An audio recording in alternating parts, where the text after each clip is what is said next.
여러분, 우리 오늘 제목 한번 같이 읽어볼까요? 뭐죠? 말씀의 능력을 믿으십니까? 정말 아멘이신가요, 여러분? 말씀의 능력을 믿으십니까?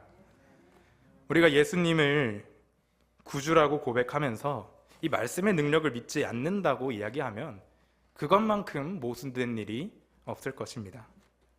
그럼 제가 여러분 한 가지 더 질문 드리겠습니다. 말씀에는 어떤 능력이 있나요? 우리들이 말씀의 능력을 믿는다고 고백하는데 그럼 우리가 믿는 말씀엔 어떤 능력이 있을까요? 수많은 내용들이 적혀 있지만 말씀에는요, 우리를 구원하신 예수님의 얘기, 복음이 있습니다.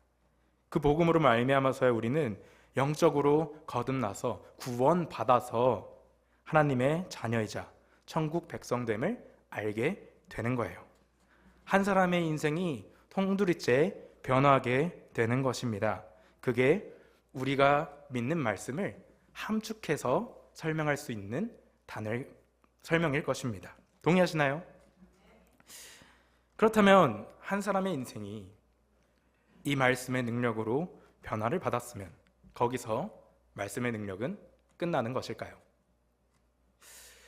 우리는 그리스도인으로 어떤 삶을 살아가야 하는가?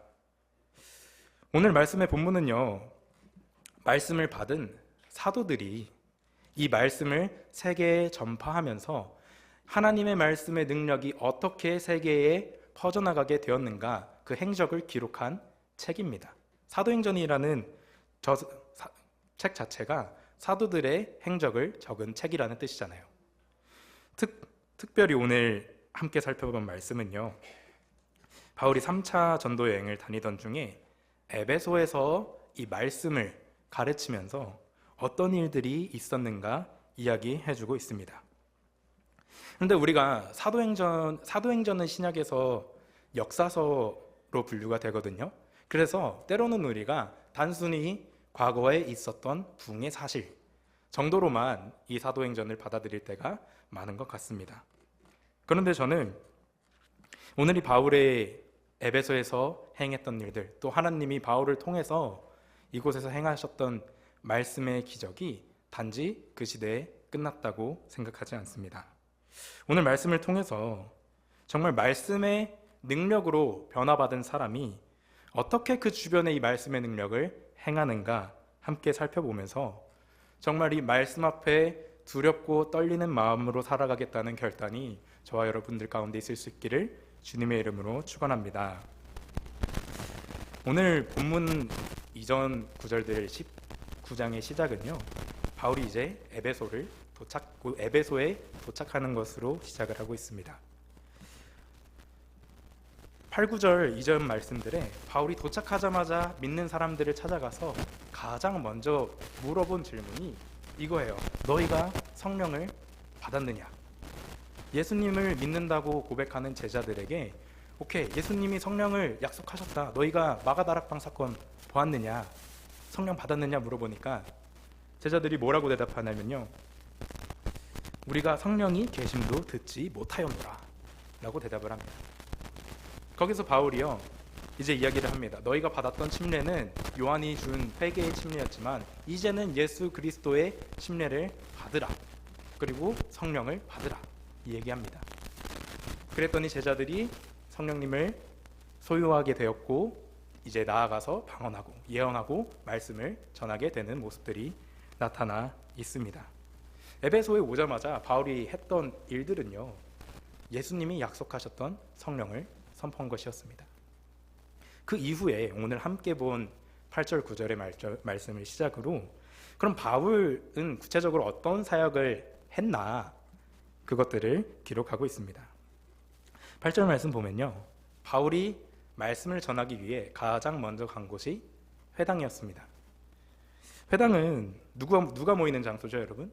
그 시대에 유대인들이 모여서 하나님을 예배하기 위한 장소였습니다. 그래서 바울이 전도 여행을 다닐 때 굉장히 전략적으로 다녔던 것 같아요. 그래서 이 말씀을 전하기 위해서 회당에 들어갔고요, 거기서 말씀을 열심히 강론하고 권면했다고 합니다. 그런데 9절 말씀에 쉽지 않았다는 사실을 이야기해주고 있습니다. 9절 말씀에 어떤 사람들이 마음이 굳어 순종하지 않고 무리 앞에서 이 도를 비방하거늘. 회당에 있던 모든 유대인들이 부정했다고는 이야기하고 있지 않습니다. 그런데 어떤 사람이라는 이 표현이 특정한 몇몇 사람들이 라는 표현이거든요. 그래서 마음이 굳은 사람들이 그곳에 있었다는 거예요. 듣지 않는 사람들이. 그런데 거기서 듣지 않는 것에서 그친 것이 아니라 거기 모인 사람들 앞에서 바울을 비방하고 비난했다는 것입니다. 저거 바울이 전하는 예수 가짜다, 진짜 아니다, 이런 식으로 말이죠.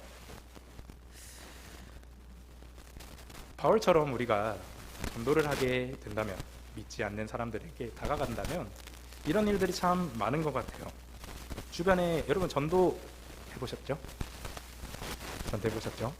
꼭 한 그룹에 가서 전도하려 그러면은 저 안 믿어요 하고 그냥 가면 참 좋을 텐데, 저 안 믿어요 하고 야 저 예수쟁이 왔다, 저 예수 믿는 사람 왔다 하고 이 사람을 꼭 욕보여요. 그렇죠? 그리고 이런 주제로 한 공동체 안에서 얘기하게 될 때 우리들만 비방하면 그래도 우리가 마음이 좀, 물론 안 괜찮겠지만 그래도 좀 괜찮을 텐데, 꼭 하나님과 예수님을 같이 욕을 합니다. 바울도 비슷한 상황을 맞이했을 거예요.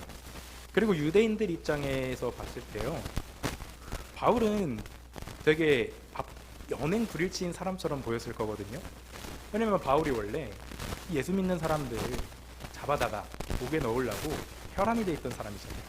그런데 이제 와서 예수님을 믿는다고, 너희가 예수를 믿어야 된다고 가르치고 있으니 유대인들이 얼마나 신랄한 인신공격을 해댔겠습니까? 여기까지만 봐도요, 우리가 8, 9절에 바울의 사역들이 컴팩트하게 요약되어 있지만 그 사역이 쉽지만은 않았을 것을 유추해 볼 수 있습니다. 그래서 바울이 이 회당에서 가르친 기간이 얼마 동안이래요? 성경에 3개월 동안이라고 합니다. 3개월도 짧은 시간은 아니었을 거예요, 본인을 비방하는 사람들이랑 있을 때. 그런데 예수님도 제자들을 보내실 때 너희 사람들이 듣지 않으면 발의 먼지를 떨어버리라고 하셨습니다. 어떻게 보면 우리가 전도하거나 누군가를 위해서 기도할 때 3개월이라는 시간이 짧지 않습니다. 그리고 그 사람이 우리를 비방한다면 우리가 그 사람을 쉽게 포기해버려요. 아, 저 사람은 안 되겠다, 하나님이 알아서 하시겠지 하는 마음으로 우리는 종종 포기하게 됩니다. 그럼 바울도 우리가 갖는 이 비슷한 마음을 가지고 이 사람들은, 이 유대인들은 안 되겠다, 떠나야겠다, 이런 포기의 마음을 가지고 회당을 떠났을까요? 감사하게도 9절 말씀을 더 살펴보면요, 바울이 그들을 떠나 제자들을 따로 세우고 라고 이야기를 합니다. 굉장히 짧은 문장이지만 이 문장 안에는요, 회당 안에서 믿었던 사람들을 데리고 에베소에서 사역을 함께하기 위해 제자를 세웠다는 이야기예요. 이를 비추어 볼 때요, 바울의 이 회당을 떠남, 유대인들을 떠남은요, 바울의 깨달음 중에 하나였을 겁니다. 영적으로 이 사람들은 복음을 더 받아들이지 못하겠구나 라고 기도하는 마음으로 깨달았던 것 아닐까요? 유대인들의 영적인 눈먼을 알아봤던 바울의 최선이었던 것입니다. 그리고 사역지를 옮겨가죠. 9절 말씀에 바로 이어지면서 두란노 서원으로 이제 장소를 옮겼대요. 익숙한 이름이죠. 한국의 유명한 기독교 출판사기도 하고요. 그런데 이 두란노라는 이름은 사람 이름입니다. 아마 이 서원장이었거나 이 건물주였거나 아니면 이 서원에서 가장 유명한 선생님 중 하나 아니었겠는가 학자들은 추측을 하죠. 그렇게 사역을 이어나갔던 것입니다, 바울은. 그런데 여러분, 우리가 9절 말씀만 보면요, 바울이 그냥 회당에서 한 3달 가르치다가 너무 힘들어서 딱 나왔더니 그 자리에 두란노 서원이 있었고 바울은 그냥 스텝 인 해가지고 그 자리에서 강론한 것처럼, 되게 이지 스텝을 밟은 것처럼 비춰지기 마련이죠. 그런 이미지잖아요. 말씀이 짧다 보니까. 근데 정말 여러분 바울의 사역이 그렇게 쉬웠을까요? 하나님이 예비하신 그곳에 두란노 서원이 있었겠지만 동시에도요, 바울이 세운 제자들에게 바울이 물어봤을 겁니다. 이 동네에서 말씀을 강론한 장소가 있겠느냐 없겠느냐 수소문하고요, 사람들이 모이는 곳을 수소문했을 거고요.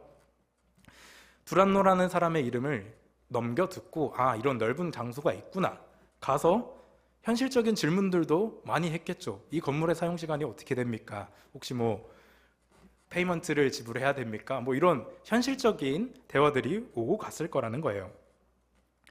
그래서 한 사본에 보면요, 이 건물이 오전에는 주인의 용도에 맞게 사용이 됐고 주인이 11시부터 오후 4시까지 사용하지 않아서 이 시간에 바울이 사용했더라라는 기록이 있습니다. 굉장히 디테일하죠? 바울이요, 직접 발로 뛰면서 장소도 찾았을 거고요, 말씀을 가르치기 위해서요, 준비도 많이 했어야 했을 거예요. 왜냐하면 서원이잖아요. 변론가들, 철학자들, 논리적으로 공격하는 이들이 있었을 것입니다. 거기서 담대하게 말씀을 선포하기 위해 얼마나 많은 준비를 해야 했을까요? 또 몇몇 학자들은요, 고린도에서와 같이 에베소 사역 초기에 텐트 메이킹을 했을 수도 있겠다라는 의견도 있습니다. 만약에 그렇다면 바울이 얼마나 바쁜 삶은 산 것일까요?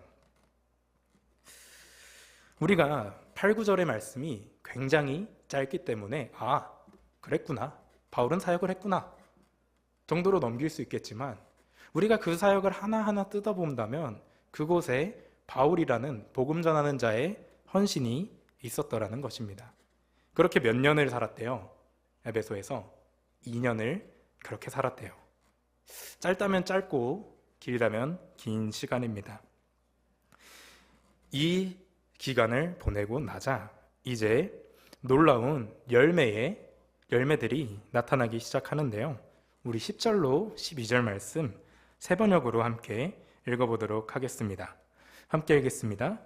이런 일이 이태 동안 하였다. 아시아에 사는 사람들은 유대 사람이나 그리스 사람이나 모두 주의 말씀을 듣게 되었다. 하나님께서 바울의 손을 빌어서 비상한 기적들을 행하셨다. 심지어 사람들이 바울의 몸에 지니고 있는 손수건이나 두르고 있는 앞치마를 그에게서 가져다가 앓는 사람 위에 얹기만 해도 병이 물러가고 악한 귀신이 쫓겨나갔다. 아멘.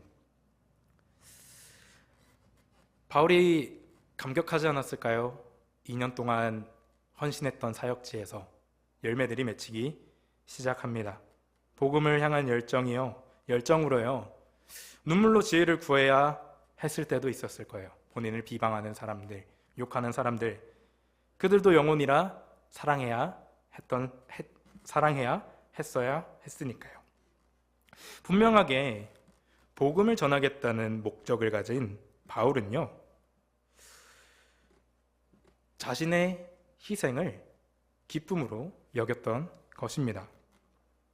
거기에 더불어서요, 하나님이 때에 딱 맞게 놀라운 초자연적인 능력들도 허락해 주셨어요. 그래서 그 기적들을 보고 바울이 전하는 저 예수 그리스도가 진짜구나 깨닫는 사람들도 있었을 것입니다. 여러분은 이런 바울과 같은 복음에 헌신된 삶을 살아가실 수 있겠습니까? 이건 저 스스로에게도 하는 말입니다. 제가 이런 질문을 드릴 때 대답이 아마 이럴 것 같아요. 에이, 전도사님, 바울이잖아요. 열심 있는 사람이었잖아요. 바울 강한 사람이었잖아요. 이렇게 이야기하실지 모르겠어요. 근데 여러분, 우리가 바울이 강한 사람이었다고 인식하는 이유는 뭘까요? 정말 바울이 몸도 건강하고 마음도 건강하고 어딜 가든지 육체적으로 건강해서 고난 없이 말씀을 전할 수 있는 사람이었을까요? 오늘 살펴본 에베소의 내용이요, 바울의 3차 전도 여행입니다. 이 3차 전도 여행 때 바울이 현실적으로요, 학자들이 유추를 해봤을 때 50대 중반에서 후반 정도의 나이였지 않겠는가 이야기를 합니다. 에이, 전도사님 50대면 한창이죠. 우리 권사님들 그렇게 얘기하실지 모르겠지만 당시에 평균 수명이 60에서 65세였다고 합니다. 그럼 바울은 그 시대의 할아버지인 거예요. 그렇죠? 거기에 더불어서요, 1차 선교 여행 갔을 때 성 안에서 돌을 맞았어요. 여러분, 돌 맞아서 죽었다 살아난 사람의 몸이 정말 성했을까요? 아무 문제 없었을까요? 거기에 더불어서 바울은요, 하나님 앞에 제발 이 내 육신의 가시를 제거해달라고 3번 올려드린 기도가 있었습니다. 그게 요즘에는 다양한 해석들이 있어서 정신적인 질환이었을 것이다, 유혹이었을 것이다, 기타 등등의 의견이 있지만 가장 널리 알려진 해석에 따르면요, 이게 육신의 질병이었을 것이다 라고 이야기를 하거든요. 그래서 눈병이나 혹은 말라리아일 수 있고요, 간질일 수 있고요, 언어장애였을 수도 있고요, 그런 사람이었다는 겁니다, 바울이. 이렇게만 보면요, 간질병을 가진 50대 후반의 할아버지가 우리가 생각하는, 우리가 상상할 수 있는 강한 사람의 모습인가요? 되게 아니죠. 그럼에도 불구하고 우리가 바울은 강한 사람이었다, 복음을 전하는데 올곧은 길을 가는 사람이었다라고 이야기하는 이유는 무엇입니까? 바울은 육신이 연약할지라도 어딜 가든 이 말씀의 능력을 붙잡고 담대하게 선포했던 거예요. 그래서 우리가 어디를 살펴보더라도 바울은 늘 담대해요. 늘 옳은 것을 옳다 얘기하고 아닌 것은 아니다, 말씀의 도에서 벗어나지 않는 예수님의 가르침을 전달했다는 것입니다. 이런 모습이 정말 자신의 인생이 말씀에 의해서 송두리째 바뀐 사람의 삶이지 않을까요? 저는 절대 우리가 다 바울처럼 고난받으면서 전도해야 된다 이런 말씀을 드리는 게 아닙니다. 그런데요, 바울을 변화시켰던 동일한 예수 그리스도의 복음이 우리에게도 동일하게 전해지고 있다는 겁니다. 그럼 우리 가운데에도 동일한 구원을 향한 열정이 있어야 하는 것 아닐까요? 잃어버린 영혼들을 위하는 마음을 가지고 있어야 하는 것이 아닐까요? 먼저는 우리가 정말 그리스도인으로서 살면서 나의 마음 가운데에 복음을 향한 열정이 있는가 진지하게 한번 고민해 봤으면 좋겠습니다. 그리고 이어지는 말씀들을 보면요, 바울이 이제 정말 초자연적인 기적도 행했어요. 그렇죠? 손수건 올리면 사람이 낫고 악귀가 나가고 얼마나 신났을까요? 사람들이 보기만 해도 예수님 진짜다 믿고 했을 거란 말이죠. 근데 13절부터 이어지는 말씀들은 한편으로 보면 되게 불청객들의 이야기처럼 보여져요. 13절 말씀 제가 읽어드리겠습니다. 이에 돌아다니며 마술하는 어떤 사람들이 시험삼아 악기 들린 자에게 주 예수의 이름으로 불러 말하되 내가 바울이 전파하는 예수를 의지하여 너희에게 명하노라 하더라. 바울이 악귀들을 쫓기 시작하니까요, 원래 이 귀신 쫓는 걸 업으로 삼던 사람들이 와서 이제 예수님 믿지도 않는데 그 이름 한번 빌려보겠다고 이야기하고 있는 것입니다. 근데 아이러니한 것은요, 여러분, 유대인이면 분명히 하나님을 믿는 하나님의 자녀들이어야 하잖아요. 그런데 오늘 본문에서 분명하게 돌아다니면서 마술 행하는 게 귀신 쫓는 거거든요. 귀신 쫓는 유대인들이 있었다라고 막 이렇게 얘기해요. 귀신 쫓는다는 게 다른 말로 하면 무당일을 하고 있었다는 거거든요. 참 아이러니하죠. 더불어서요, 15절 말씀, 14, 15절 말씀에 보면요, 한 제사장의 7 아들들조차도 이 에베소에서 무당일을 하고 있었더라는 것입니다. 그만큼 이 에베소라는 지역의 영적인 상태가 얼마나 타락해 있었나 단편적으로 보여주고 있는 것이죠. 그래서 사람들이 믿음 없이 예수 그리스도의 이름을 선포해 봅니다. 시험 삼아서 한번 얘기해 봅니다. 그런데 이 사람들이 왜 갑자기 바울의 이름을 빌렸을까 생각을 해보면요, 우리 13절 시작에 돌아다니면서 마술행하는 사람들이라고 이야기하고 있잖아요. 이걸 진짜 이걸로 돈 벌어먹고 사는 사람들이었던 거예요. 유랑 다니면서 악기 들린 사람들. 당시 유대인들은요, 솔로몬의 이름으로, 아브라함의 이름으로 귀신을 내쫓았대요. 근데 이제 바울이라는 작자가 예수라는 새로운 인물, 신의 이름을 대니까 귀신이 나가는 거 보고 저거 돈이 되겠다. 저 정도로 강한 이 이름이면 우리도 한탕 해먹을 수 있겠다. 이런 마음을 품고 이 일을 행했더라는 겁니다. 그랬더니 귀신이 뭐라 그럽니까? 15절에 악귀가 대답하여 이르되 내가 예수도 알고 바울도 알거니와 너희는 누구냐? 이게 단순하게 귀신이 정중하게 물어보는 게 아니에요. 내가 예수님도 알고 바울도 아는데 당신은 누구십니까? 이게 아니라 비웃고 있는 거예요.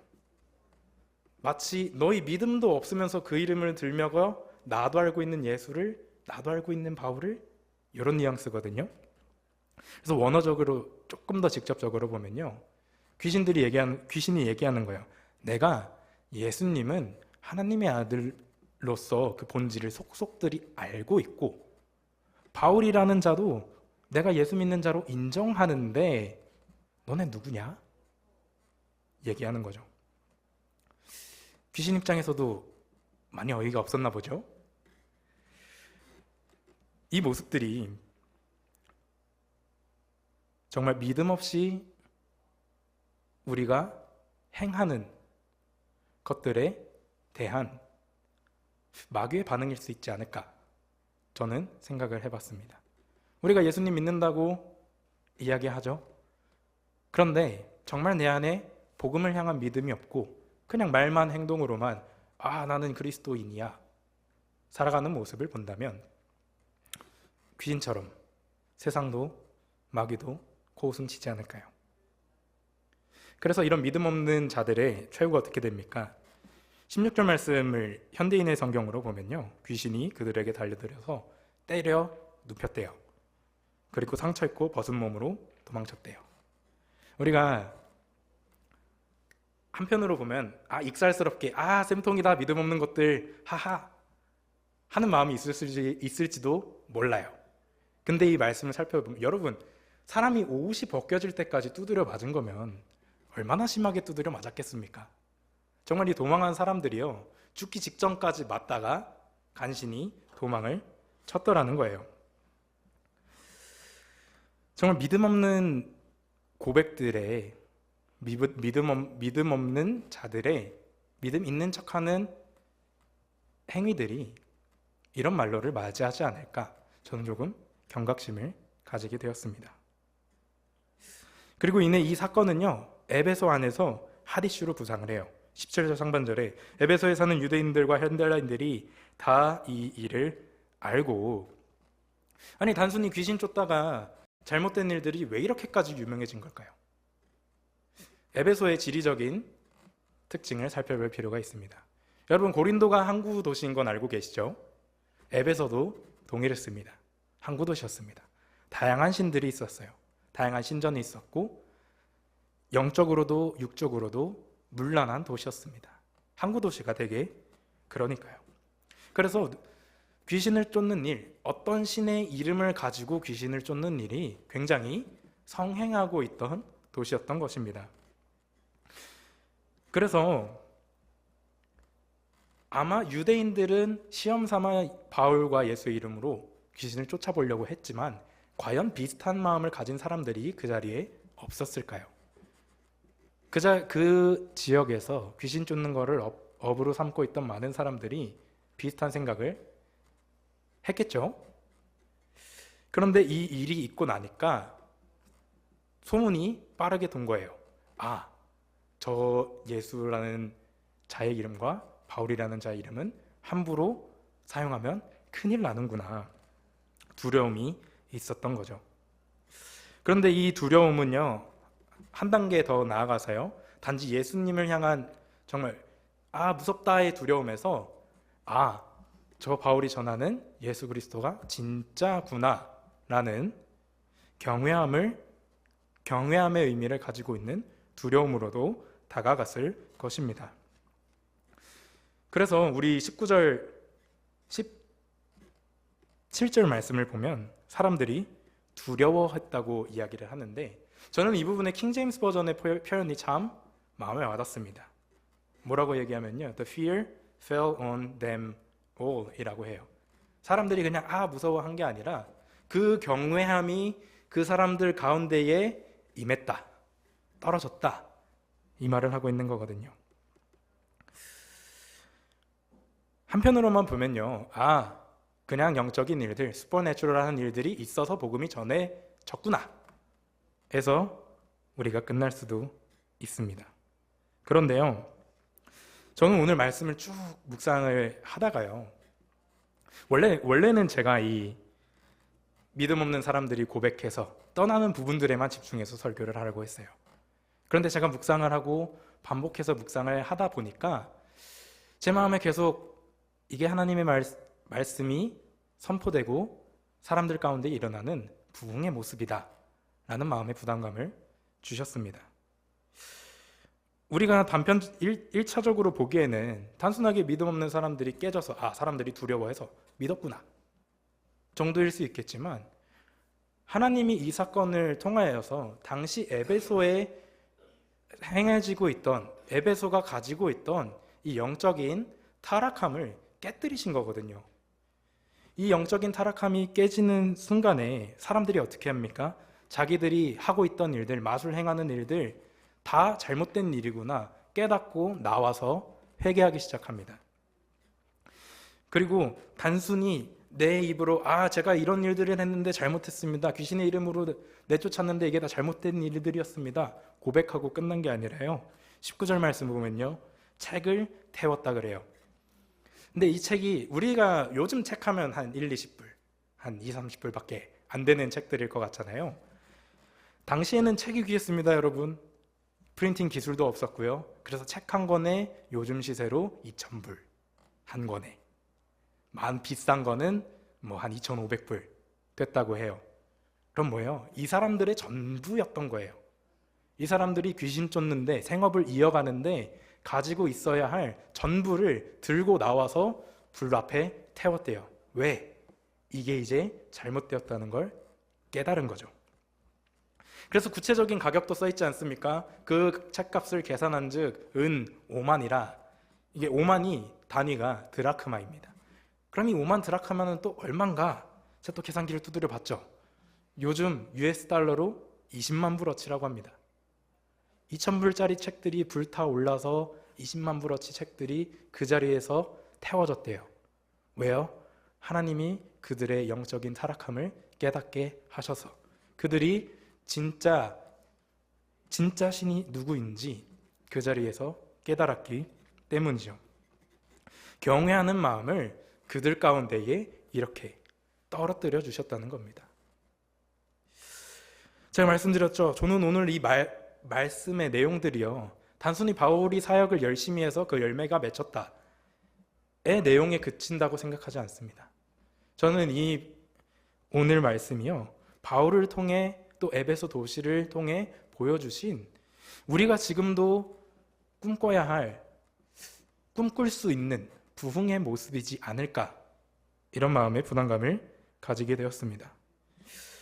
바울의 사역을 보면요, 여러분 8절, 9절 딱 두 절에 짧게 써져 있어요.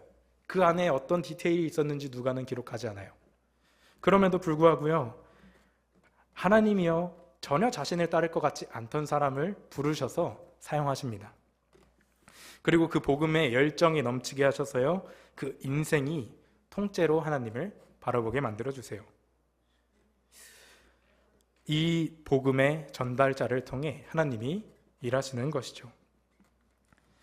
그리고 때와 상황에 맞게 지혜를 허락하셔서 피해야 할 때는 피할 때, 또 전해야 할 때는 전하게 하신다는 겁니다. 그래서 오늘 우리 말씀 보통 대개 읽으면요, 우리 초자연적인 것들에만 집중하기 마련이에요. 바울이 손을 더니까 나았다, 나도 성령 받고 이 능력 받았으면 좋겠다, 기도하시는 분들도 계셨을 거고요. 아니면요, 이런 초자연적인 능력을 과거에도 했었으니 지금도 동일하게 하시겠구나. 하나님이 하신다면 하십니다. 그런데 저는 분명하게 오늘 말씀에서 발견을 한 거는요, 바울이 손수건을 얹어서 악귀를 쫓고 병이 낫게 한 것, 또 이 사람들이 헛되이 예수님의 이름으로 귀신을 쫓으려다가 두드려 맞은 사건, 이 사건이요, 이 에베소 도시의 영적인 타락을 깨닫게 하시기 위한 하나님의 예배하심이었다 라는 사실을 발견했습니다. 에베소 사람들의 눈높이에 맞춰서 설명을 해주신 것 같아요, 바울을 통해서. 왜냐하면 사람들이 다 손 올리면 낫고 이름으로 하면 낫고 이러니까 하나님이 에베소 사람들의 영적 수준에 맞춰서 바울에게 능력을 주신 거예요. 너 손 닿으면 낫고, 그 모습들을 통해서 하나님도 하나님이라는 신, 예수 그리스도라는 구원자가 진짜구나 언뜻 알았을 거예요, 사람들이. 그리고 이 망령되이 이름 부른 사람들의 사건을 통해서 완전히 깨닫게 하신 거죠. 이분은 다르구나 라는 것을 말입니다. 이렇게 영적으로 깨어졌을 때, 이런 깨달음이 있을 때 비로소 이 에베소라는 도시에 참된 회개와 찬양과 또 예배가 넘쳐나게 된 것이잖아요. 저는 이 부흥의 모습이 오늘날 우리 가운데에도 동일하게 있겠다라는 마음이 들었습니다. 여전히요, 바울을 그 자리에, 그 에베소로 보냈던 동일한 복음이요, 여러분을 지금 이 자리에 불러 모아 주셨습니다. 예수 그리스도를 믿는 믿음을 허락해 주셨습니다. 그렇다면 우리도 마땅히 잃어버린 영혼들을 향한 열심이 있어야 하는 것이죠. 바울의 향했던 곳이 에베소라면 우리도 우리의 사역지, 우리의 전도지는요, 꼭 도시가 아니어도 될 거예요. 여러분 주변에 누가 봐도 안 믿는 사람이 있을 거고요. 여러분 가정 가운데 누가 봐도 안 믿는 사람이 있을 거고요. 직장, 학교, 기타 등등의 복음이 없는 곳에 우리의 발걸음을 인도하실 것입니다.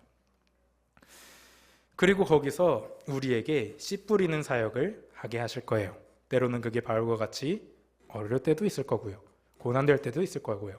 언제 끝날지 모를 그런 일들을 하게 될지도 모르겠습니다.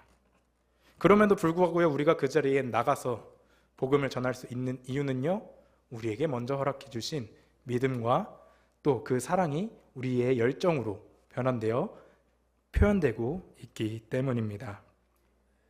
그리고 우리가 한 영혼, 한 지역, 누군가를 위해 기도하며 인내하고 기다릴 때, 오늘 하나님이 바울의 사역 가운데 행하셨던 것처럼 하나님의 때의 그 방법으로 그 사람의, 그 한 영혼의 영이 깨지게 해주실 것입니다. 그 마음밭이 이제는 그 복음의 씨앗이 자랄 수 있도록 만들어 주실 거예요. 그러면 그때 우리는 함께 기뻐하면 되는 것입니다. 저는 청년들은 한 가지 도전하고 싶은 게, 우리가 성경을 보다 보면은 그래서 현대에도 정말 이런 일들이 있을까? 라는 현실적인 고민을 많이 가지게 됩니다. 그렇죠? 물론 청년들뿐만 아니라 과거에 이런 초자연적인 일들, 근데 제가 아까 말씀드렸죠, 이 에베소의 일들은 지금도 하나님이 원하신다면 동일한 기적들을 행하실 것입니다. 그런데 이 악귀의 사건들은요, 에베소 사람들이 깨닫게 하시기 위한 일들이었던 것이죠. 그럼 현대에는요, 기도하는 사람들이 그 지혜를 찾고 구한다면 하나님이 일하시지 않겠습니까? 단적인 예로요, 제가 유튜브를 좀 즐겨 보는데 지난 학기에 철학 수업을 들어야 되는 내용들이 있어서 구독을 하게 된 한 채널이 있었습니다. 구독자가 거의 150만 명 되는 채널인데, 이미 알고 있는 청년들도 있는데, 그 채널의 주인장이 되게 철학, 시사, 교양 이런 것들을 다뤄요. 그런데 항상 동영상마다 하는 말이 저는 무신론자입니다 라는 말이었습니다. 그래서 저는 그냥 교양을 배우는 거니까 그렇구나 하고 봤어요. 근데 어느 날 크리스찬이라면 누를 수밖에 없는 썸네일이 뜬 거예요. 무신론자의 입장에서 바라본 구약 완전판. 너무 궁금하지 않습니까? 너무 궁금하지 않습니까? 바로 눌러봤죠. 그래서 보는데 너무 참신했어요. 진짜 안 믿는 사람들은 이렇게도 생각할 수 있겠구나. 근데 제가 이 채널을 말씀을 드리는 이유는요, 시리즈가 지나감에 따라 그 마지막 동영상에 이 사람이 뭐라고 고백한 줄 아십니까? 이 사람이 성경에 대해서 시리즈를 4가지나 냈어요. 그리고 결국 마지막 동영상의 오프닝에 저는 하나님을 믿는, 예수 그리스도를 믿는 그리스도인입니다. 하나님이 삼위일체의 하나님이심을 고백합니다. 15분짜리 동영상을 자기의 신앙 고백을 만들어서 올렸어요. 저는 거기서 굉장히 많은 도전을 받았습니다. 제가 뭐 그분의 해석을 동의한다 이런 거를 떠나서요, 그 사람은 무신론자였어요. 우리가 생각하기에도 교양, 시사, 지식으로 꽉 찬 사람이었습니다. 솔직히 진짜 솔직한 마음으로 우리가 저런 사람이 예수 믿겠어? 하는 사람이잖아요. 그렇죠 여러분? 그런데 말씀 안에서 진리를 발견하고요, 그 사람이 진리를 발견하고 난 후에, 여러분 150만 명이 적은 사람입니까? 우리가 가상의 150만 명이라 그래서 숫자가 가늠이 잘 안 되지만 엄청나게 많은 사람이잖아요. 그 150명 앞에서 자기를 무신론자여서 따르고 구독해주던 사람들 앞에서 자기의 이전 모습 내버리고 저는 그리스도인입니다 딱 포스팅을 해버린 거예요. 그 이후에 뭐 고난을 받아서 조금 어려움이 있으셨던 것 같긴 하지만, 근데 저는 그게 참 전도사로서 도전이 됐습니다. 나조차도 말씀의 능력을 이 정도로밖에 생각을 안 하고 있었구나. 가스펠의 능력을, 복음의 능력을, 정말 사람이 변할 수 있다는 그 믿음이 내가 고백은 했지만 정말 마음 가운데 있지 않았구나. 여러분, 말씀이 사람을 변화시킵니다. 정말입니다. 그래서 저는 오늘 이 마지막 20절 말씀의 엔딩이 참 좋습니다. 우리 세 번역으로 함께 읽어볼까요? 함께 읽겠습니다. 이렇게 하여 주님의 말씀이 능력 있게 퍼져나가고 점점 힘을 떨쳤다. 아멘. 저는 오늘 이 말씀 쭉 보면서요, 이 엔딩이 바울의 사역이 힘을 얻었다 이렇게 끝나지 않고, 예배소 사람들이 흥하였다, 믿는 사람들이 많아졌다 이렇게 끝나지 않고요, 오늘 말씀처럼 주님의 말씀이 능력 있게 퍼져나가고 힘을 떨쳤다 라고 맞춰지는 부분이 참 마음의 감동으로 다가왔습니다.